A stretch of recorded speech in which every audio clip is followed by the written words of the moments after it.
Hi everyone, you're going to listen to my piano rendition of You've Been a Good Old Wagon But You Don't Broke Down, composed by Benjamin Harney in 1896 and known today as being the second ragtime song ever published in the history. It was a huge hit at the time and contributed greatly to give ragtime music its popularity.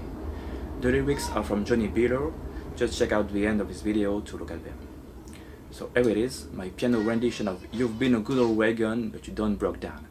Thank you for listening and thank you to subscribe to this channel as well if you didn't do so.